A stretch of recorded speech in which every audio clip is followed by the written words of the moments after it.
रोजा ऐसी ही एक इबादत है। सुबह फजर के टाइम आपने सहरी खाई, जो भी आपने सहरी खाई, मैं नहीं जानता आपके सीमांचल में क्या क्या खाते हैं। हो सकता है कुछ लोग गोश्त भी खाते हो, सब्जी भी खाते हो, रोटी चावल भी खाते हो। जो भी आपने सहरी के टाइम खाया, ज़ोहर की अजान हो गई। जाहिर है 4 बजे आपने सहरी खाई थी, 12:30 बजे ज़ोहर की अजान हो रही है। 8 घंटे का टाइम गुजर चुका है, 8.5 घंटे का। मार्च का महीना चल रहा है, गर्मी का आलम है। आप मस्जिद में आए, आपने वजू करने के लिए पानी से अपने हाथों को धोया, चुल्लू में पानी लिया, मुंह में डाला, हलक सूख रहा है। सुबह 4 बजे के बाद आपने पानी नहीं पिया है, हलक सूख रहा है और पानी आपके मुंह में जा चुका है। अगर आप उस पानी के 2-4 कतरे हलक के नीचे उतार लें, वहां तो कोई कैमरा नहीं लगा है, वहां तो कोई कैमरा नहीं लगा है। लेकिन हाँ, एक बात आपसे यह भी कहना चाहूंगा, जिसके दिल में अल्लाह का डर ना हो, वो खाने काबा में जाके, मक्का में जाकर के भी वहां पर भी वो गंदा काम करता है।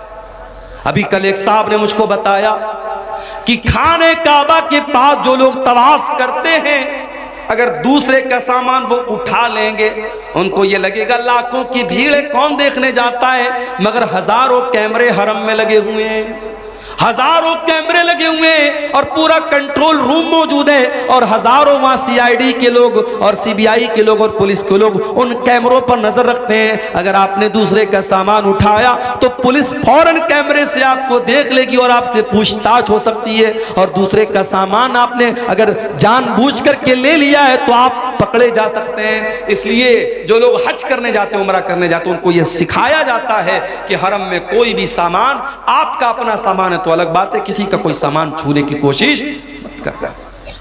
एक साहब ने एक वाकया बताया कि तवाफ के दौरान एक हिंदुस्तानी हाजी और हिंदुस्तानी मुसलमान, 50 साल के ऊपर का मुसलमान, बार बार औरतों को टच कर रहा था।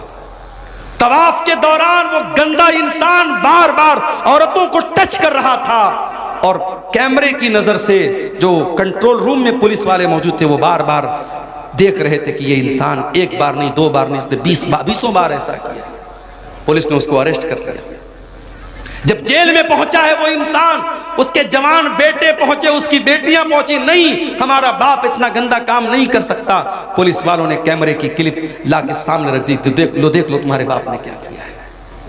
इसका मतलब यह हुआ कि जो ठरकी इंसान होता है, जो गंदा इंसान होता है, जिसके दिमाग में शैतान भरा होता है, वो मक्के में पहुंच जाए, खाने काबा के पास पहुंच जाए, वहां भी उसके दिमाग की गंदगी खत्म नहीं होती है। मेरे साथ आपको खाने काबा के पास भी इतना गंदा काम करने से अगर कोई चीज रोक सकती है, अल्लाह का डर और अल्लाह का तकवा ही रोक सकता है। और रमजान का रोजा हमें यही सिखाता है। मेरे साथ सुबह 4 बजे हमने सहरी में पानी पिया है, ज़ोहर के वजू में पानी के कतरे मुंह के अंदर जा रहे हैं, 2-4 कतरे हलक के नीचे चले जाएं, कौन देखने जाता है। मगर बंदा 2-4 कतरे भी अपने हलक के नीचे जाने नहीं देता है। क्यों? अल्लाह ताला के हम क्या जवाब देंगे? हमारा रोजा बर्बाद हो जाएगा, हमारे रोजे का कोई मतलब नहीं रह जाएगा। इसीलिए अल्लाह के नबी फरमाते हैं कि अल्लाह ताला कहता है, अस्सौमु ली व अना अजज़ी बिही, कि बंदा रोजा मेरे लिए रखता है और उसका बदला मैं ही दूंगा। यदौ तामहु व शराबहु व शहवतहु मिन अजली, बंदा मेरे लिए खाना छोड़ देता है, बंदा मेरे लिए पानी छोड़ देता है, बंदा मेरे लिए शहवत छोड़ देता है। बीवी मौजूद है, बीवी के पास नहीं जाता, खाना मौजूद है, खाना नहीं खाता है, पानी मौजूद है, पानी नहीं पीता है। अल्लाह के लिए रोजा हमें इखलास सिखाता है, रोजा हमें अल्लाह का डर सिखाता है। रोजे से सबसे बड़ा मकसद मेरे प्यारे साथियों यही है कि हमारे दिलों में अल्लाह का तकवा पैदा हो जाए। इसीलिए अल्लाह कुरान के दूसरे पारे में कहता है, या अय्युहल्लज़ीना आमनू कुतिबा अलैकुमुस्सियामु कमा कुतिबा अलल्लज़ीना मिन क़ब्लिकुम लअल्लकुम तत्तक़ून। ऐ ईमान वालो, तुम पर रोजे फर्ज किए गए जिस तरीके से तुमसे पहले के लोगों पर फर्ज किए गए, ताकि तुम मुत्तकी बन जाओ, ताकि तुम्हारे दिलों में अल्लाह का तकवा, अल्लाह का डर पैदा हो जाए। तो रमजान के अंदर तकवा पैदा करो मेरे साथ। और आगे बढ़िए, रमजान के अंदर एक काम हमें और भी करना है। रमजान दुआ का महीना है। कुरान में जहाँ अल्लाह ताला ने रमजान के रोजे का जिक्र किया वहीं पर फरमाया वइज़ा सालका इबादी अन्नी फइन्नी करीब। ऐ मेरे नबी, जब मेरे बंदे आपसे मेरे बारे में सवाल करें उन्हें जवाब दे दो मैं करीब हूँ, मैं करीब हूँ। उजीबु दावत दाई, मैं दुआ करने वाले की दुआ को सुनता हूँ। शर्त यह है फल ली वल युमिनु बी, कि बंदा मेरी बात माने और मेरे ऊपर ईमान रखे।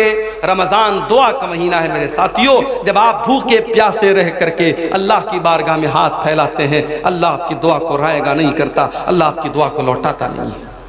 इसीलिए अल्लाह के नबी फरमाते हैं सलासु दावतिन ला तुरद, 3 लोगों की दुआ अल्लाह ताला लौटाता नहीं है। दावतुल वालिदिल वलदिही, एक बाप की दुआ, बाप जब अपनी औलाद के हक में दुआ करता अल्लाह उस दुआ को कभी लौटाता नहीं है। वह दावतुल मुसाफिर, और मुसाफिर की दुआ को अल्लाह ताला लौटाता नहीं है। वह दावतुस साइम, और रोजेदार की दुआ को भी अल्लाह ताला लौटाता नहीं है। रोजे की हालत में मेरे प्यारे साथियों दुआ करो, अपने लिए भी दुआ करो, अपने बच्चों के लिए दुआ करो, अपने माँ बाप के लिए दुआ करो, सारी उम्मत के लिए दुआ करो, मुल्क के हालात के लिए दुआ करो, अपने कारोबार और रोजी रोटी के लिए दुआ करो। और बेहतर यह है कि जो अल्लाह के नबी जो दुआएं करते थे, आप दुआ की कोई किताब ले लो। एक अच्छी सी किताब का नाम मैं आपको बता रहा हूँ, हिस्नुल मुस्लिम, बहुत अच्छी किताब है दुआ की। आप ऑनलाइन भी इसको अपने मोबाइल के प्ले स्टोर में जाके इसको डाउनलोड कर सकते हैं। उसमें छोटी छोटी दुआएं हैं, आप देख के उनको पढ़ लीजिए या याद करके पढ़ लीजिए। दुआओं को रोजे की हालत में खूब कीजिए। रमजान दुआ का महीना है मेरे प्यारे साथी। रमजान सब्र और बर्दाश्त का भी महीना है। आप रोजे की हालत में एक इंसान आपके पास आता है, गाली दे देता है आपको, बुरा भला कह देता है आपको, आप सुबह से कुछ खाए नहीं है, भूखे हैं। और जब इंसान भूखा रहता है तो उसका पारा और हाई हो जाता है, उसका बीपी और बढ़ जाता है, उसको और ज्यादा गुस्सा आने लगता है। होना तो ये चाहिए था कि जब आप रोजे की हालत में हैं और कोई आपको आ करके गाली दे दे, तो होना तो ये चाहिए था कि शरीयत आपको इजाजत दे दे कि आप तो भूखे प्यासे हैं, आप गाली का जवाब गाली से दे सकते हैं, आप गुस्से का जवाब गुस्से से दे सकते हैं। होना तो ये चाहिए था, मगर नहीं। अल्लाह के नबी फरमाते हैं जब तुम में से कोई रोजे की हालत में हो, फइनिमरुन कातलहु औ साबहु, अगर कोई गाली गलोच करे, अगर कोई लड़ाई करे, तो गाली के जवाब में गाली न दे, लड़ाई के जवाब में लड़ाई न करे, बल्कि साफ साफ कह दे इन्नी साइम, मैं रोजे की हालत में हूं, मैं रोजे की हालत में लड़ नहीं सकता। ओ लोगों जो रोजे की हालत में गाली गलोच करते हो, ओ लोगों जो रोजे की हालत में लोगों से लड़ाई झगड़े करते हो, खबरदार खबरदार, तुमने रोजे का मतलब ही नहीं समझा। रोजा सिर्फ खाने से रुकने का नाम नहीं, पानी से रुकने का नाम नहीं। अल्लाह के नबी फरमाते हैं मल्लम यदा कौल ज़ूर वल अमल बिही, जो झूठी बात को अपनी जबान से निकालता है और झूठी बात पर अमल करता है, फलैसा लिल्लाहि हाजतुन, तो अल्लाह को कोई जरूरत नहीं कि वो अपना खाना छोड़ दे, पानी छोड़ दे। रोजे की हालत में कंट्रोल करो अपने आप को। रोजा हमें कंट्रोल करना सिखाता है, रोजा हमें यह सिखाता है अगर अल्लाह के हुक्म पर हम खाना छोड़ सकते हैं, पानी छोड़ सकते हैं, बीवी हलाल है, बीवी को के करीब नहीं जाते, खाना हलाल है, खाना नहीं खाते, पानी हलाल है, पानी नहीं पीते, अगर अल्लाह के हुक्म पर हलाल छोड़ सकते हैं तो बीड़ी पीने वालों तुम बीड़ी क्यों नहीं छोड़ सकते? सिगरेट पीने वालों तुम सिगरेट क्यों नहीं छोड़ सकते? तंबाकू खाने वालों तुम तंबाकू क्यों नहीं छोड़ सकते? ओ शराब पीने वालों तुम शराब क्यों नहीं छोड़ सकते? जब अल्लाह के हुक्म पर 1 महीने के तुम हलाल छोड़ सकते हो, तो जो चीजें हराम है, जो चीजें नुकसानदेह हैं, जो चीजें तुम्हारी सेहत के लिए हानिकारक हैं, जो तुम्हारे शरीर को नष्ट कर रही हैं, बर्बाद कर रही हैं, वो गुटखा, वो खैनी, वो तंबाकू, वो सिगरेट, वो बीड़ी तुम क्यों नहीं छोड़ सकते हो? रोजा हराम को छुड़वा रहा है, हराम को छोड़ने की प्रैक्टिस करवा रहा है मेरे प्यारे साथी। रमजान का ये महीना हमें एक सबक और दे रहा है। कभी आपने गौर किया ज़कात हम रमजान ही में क्यों निकालते हैं? सारे मदरसे वाले अपने चंदा करने के लिए सफीरों को रमजान में ही क्यों भेजते हैं? 90% पूरे दुनिया के मुसलमान रमजान में ज़कात क्यों निकालते हैं? क्योंकि रमजान का महीना सखावत का महीना है, दान करने का महीना है, अल्लाह की राह में देने का महीना है। हजरत अब्दुल्ला बिन अब्बास कहते हैं कि अल्लाह के प्यारे नबी सबसे ज्यादा सखावत किया करते थे, और जब रमजान का महीना आता था और अल्लाह के प्यारे नबी जिब्रील से मिलकर के कुरान पढ़ा करते थे, कुरान का दौर किया करते थे, तो आपकी सखावत और बढ़ जाती थी। आप तेज चलने वाली आंधी से भी ज्यादा सखावत करते थे। रमजान में सखावत करो मेरे साथियों। आज अफसोस की बात है, ज़कात वसूलने के लिए लोग आते हैं, बड़े बड़े सेठ लोग लाइन लगवाते हैं, बेचारा ज़कात लेने वाला भिखारी बनकर के लाइन लगाता है, तब जाकर के उसको ज़कात मिलती है। अरे तुझे तो एहसानमंद होना चाहिए, तुझे तो शुक्रिया अदा करना चाहिए कि वो ज़कात लेने वाला तेरे दरवाजे तक आया है, उसने तेरा काम आसान कर दिया, तेरी इबादत को आसान कर दिया, और तू भिखारियों की तरह उसकी लाइन लगवाता है।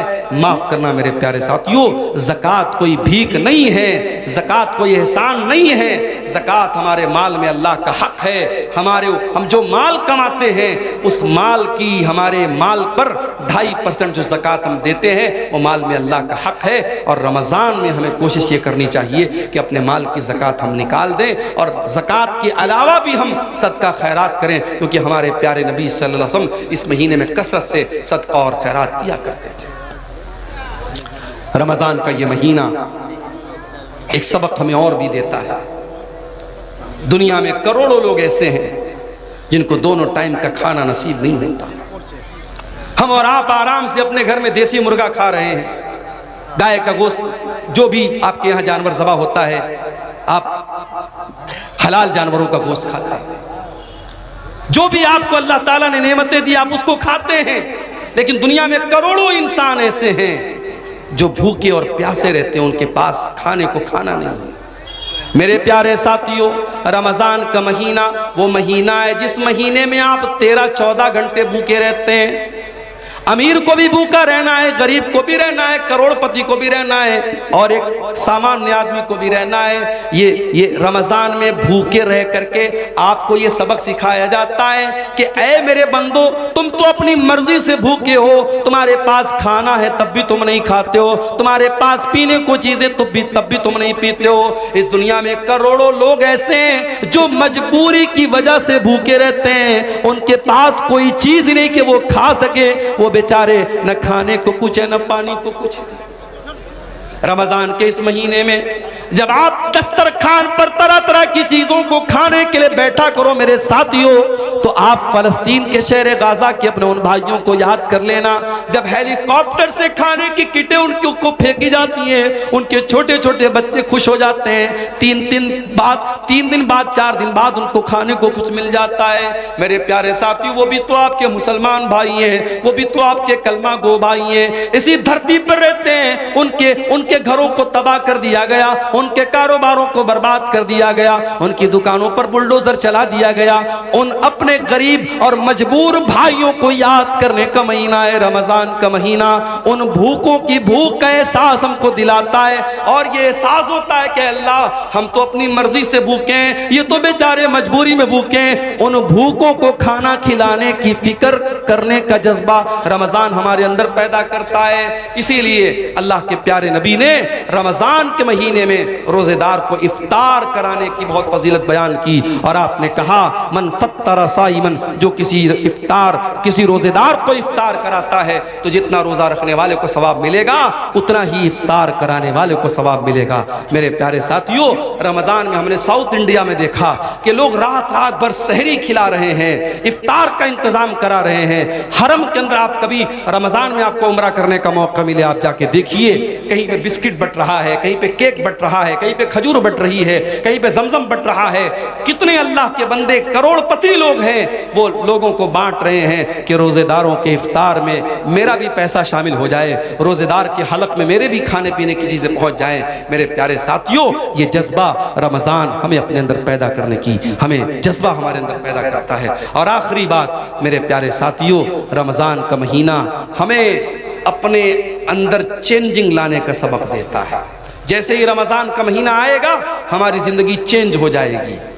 ऐसे आम तौर से जो लोग फजर में भी उठते हैं, वो फजर में उठते हैं, नमाज पढ़ते हैं, लेकिन रमज़ान के महीने में आप फजर से भी 1 घंटा पहले उठते हैं, ब्रश करते हैं, बाथरूम जाते हैं, उसके बाद आप बैठ करके सहरी करते हैं, फिर दिन में आपकी आदत है 11 महीने आप दोपहर का खाना खाते हैं, सुबह 10 बजे नाश्ता करते हैं। रमज़ान के महीने में कोई नाश्ता नहीं, कोई दोपहर का खाना नहीं, सुबह सहरी आपने खाई, फिर डायरेक्ट आप इफ्तार के टाइम खाते हैं। सोने का टाइम बदल गया, खाने का टाइम बदल गया। रमजान में 1 महीने के लिए जिंदगी बदल जाती है। सबक ये मिला कि अगर हम अपने आप को बदलना चाहें तो बहुत कुछ बदल सकते हैं। मेरे प्यारे साथियों, शायर कहता है, खुदा ने आज तक उस कौम की हालत नहीं बदली, न हो जिसको ख्याल खुद अपनी हालत के बदलने का। अगर कौम के हालात को बदलना है, अगर मिल्लत के हालात को बदलना है, तो रमजान का महीना एक सबक दे रहा है कि 1 महीने के लिए अगर अपने टाइम टेबल को हम बदल सकते हैं तो हम कौम और मिल्लत के हालात को भी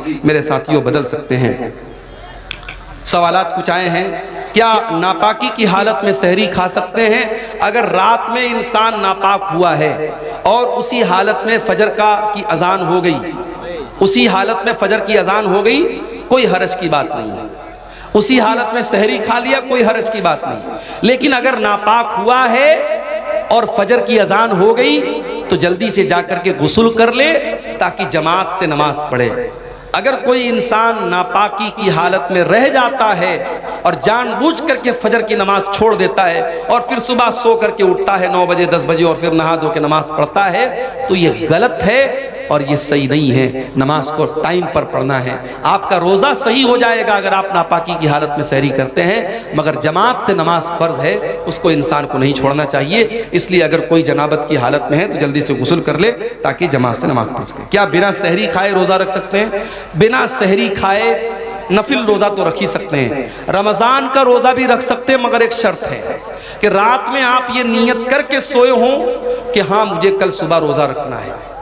नफिल रोज़े में नियत ज़रूरी नहीं है। नफिल रोज़े में आप फजर के टाइम अगर उठे, अजान हो गई, आपके दिल में इरादा पैदा हुआ कि आज मैं रोज़ा रख लेता हूँ, सहरी नहीं खाई आपने फजर के बाद नियत कर ली, आप नफिल रोज़ा रख सकते हैं। मगर रमज़ान में रात ही में आपको दिल में ये इरादा करना पड़ेगा कि हाँ मुझे कल रोज़ा रखना। अगर ये इरादा करके आप सोए थे और सुबह आपकी नींद नहीं खुल पाई सहरी में, तो बगैर सहरी के भी आपका रोज़ा हो जाएगा। रोज़े की हालत में थूक निगलना कैसा है? ऑटोमेटिक नेचुरली तौर पे अगर कुछ थूक आपका हलक के अंदर चला जाता है तो कोई हरज की बात नहीं, लेकिन जानबूझ के अपने मुंह में ढेर सारा थूक बनाना और उसको निगलना, ये मुनासिब बात नहीं। ये जो है अखलाक के भी खिलाफ बात है। ऐसा नहीं करना चाहिए। बहरहाल उससे रोज़ा तो नहीं टूटेगा, मगर ऐसा करना ठीक नहीं है। क्या रोज़ेदार रोज़े की हालत में बीवी का बोसा ले सकते हैं? ले सकते हैं, मगर एक शर्त के साथ कि इंसान को अपने ऊपर कंट्रोल हो। पता लगा कि बीवी का बोसा लेने गया और नापाक हो गया तो मसला हो जाएगा। फिर वो एक रोज़ा ही नहीं जाएगा, उसको 60 रोज़ा रखना पड़ जाएगा, या 60 मिस्किनों को खाना खिलाना पड़ जाएगा, या लगातार 2 महीना उसको रोज़ा रखना पड़ेगा, तो वो बहुत भारी पड़ जाएगा। इसलिए जो इंसान अपने नफ्स पर कंट्रोल कर सकता है उसको इस बात की इजाज़त दी जा सकती है, इससे रोज़ा नहीं टूटता है। ठीक है। जो शख्स किसी बीमारी की हालत में रोज़ा न रख सके तो उसका क्या मसला होगा? अगर बीमारी ऐसी है कि आज बीमारी है कल ठीक हो जाएगी तो उसको तो कज़ा करना है। लेकिन बीमारी ऐसी है कि अब ठीक नहीं होगी, जैसे शुगर हो गया, टीबी हो गई, अब ये तो ठीक होना बहुत मुश्किल है, तो ऐसा इंसान जिसकी बीमारी लाइलाज है या अब उम्र के साथ रहेगी वो बीमारी, तो ऐसा इंसान अगर रोज़ा नहीं रख पा रहा है तो हर रोज़े के बदले 1 मिस्कीन को खाना खिलाएगा। 1 मिस्कीन को 2 टाइम का खाना उसको खिलाना रहेगा। बेहतर यह कि खाना खिला दे या 2 टाइम के खाने का जो अनाज है वो अनाज दे दे। अगर अनाज देने में भी कोई प्रॉब्लम है तब बहुत मजबूरी की हालत में उसका पैसा दे सकता है, वरना शरीयत में इताम का लफ्ज़ आया, खाना खिलाने का लफ्ज़ आया है, तो खाना ही देना चाहिए या खाने की जगह अनाज देना चाहिए। रोज़े की हालत में गुल या कोई नशावर चीज़ों का इस्तेमाल करना कैसा? बिल्कुल गलत है। रोज़ा जब आप जायज़ चीज़ों को छोड़ रहे हैं तो भाई गुल क्यों नहीं छोड़ रहे हैं आप? कोई कह रहा है कि साहब हम गुल इसलिए करते हैं पेट साफ होता है, अरे भाई किसी और चीज़ से साफ कर लो अपना पेट, गुल से मत साफ करो। और गुल एक ऐसी चीज़ होती है कि कुछ ना कुछ उसका असर मुंह के अंदर महसूस होता है। तो रोज़े की हालत बहुत अगर आपकी मजबूरी है तो आप सुबह सहरी के पहले जो है यानी फजर के पहले आप कर लीजिए, वो भी उस सूरत में जब गुल के अंदर नशा ना हो। अगर गुल के अंदर किसी तरीके का नशा है तो रोजे के पहले या रोजे के बाद में या रोजे की हालत में किसी भी सूरत में वो सही नहीं है। रोजे की हालत में अगर कोई शख्स अपनी बीवी से हम बिस्तरी कर ले तो वो क्या करे? जानबूझ करके अगर ऐसा करता है तो रोजे की का उसको कफ़ारा देना पड़ेगा। कफ़ारा क्या है? लगातार 60 दिन जो है वो रोज़ा रखे। अगर उसकी ताकत नहीं है तो 60 मिस्कीनों को खाना खिलाए। अगर कोई मुसलमान किसी गैर मुस्लिम को रूम किराए पे दे दिए और उसमें मूर्ति रखकर मूर्ति की पूजा करे तो क्या ये सही है? अब जब आपने गैर मुस्लिम को दिया है तो आपको सोच समझ के देना चाहिए था। आपने दिया है तो आप मना तो नहीं कर सकते। गैर मुस्लिम है तो अपनी तो पूजा करेगा ही। लेकिन बहरहाल आप अगर ये शर्त लगा दें कि भाई देखो ठीक है हम तुमको दुकान के लिए दे रहे हैं मगर इसमें पूजा पाठ मत करो, अगर ये शर्त लगा सकते हैं और सामने वाला इस शर्त पर अमल कर सकता है तो अच्छी बात है। लेकिन अगर ये शर्त लगाए बगैर आपने दिया है और वो कर रहा है तो आप कैसे रोक पाएंगे? इसलिए कुरान की आयत है कि बुराई के कामों में एक दूसरे की मदद मत करो। ये एक तरीके का शिर्क हो रहा है जो आपके घर में हो रहा है, तो आप शिर्क के कामों में सपोर्ट का सबब ना बने, उससे बचने की कोशिश करें। क्या मदरसे में सदक़तुल फित्र देना चाहिए? कोई आलिम बोलते हैं कि दे और कोई बोलते हैं ना दे।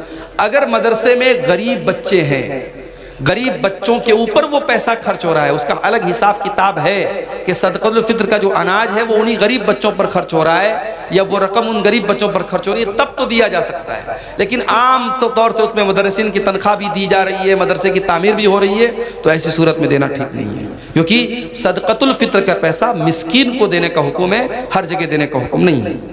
जो आलिम खुद अमल नहीं करता और वो दूसरों को वाज़ नसीहत करता है तो क्या सही है? जाहिर है कि सही तो नहीं है। लिमा तक़ूलूना मा ला तफ़अलून, वो बात क्यों कहते हो जो तुम करते नहीं हो?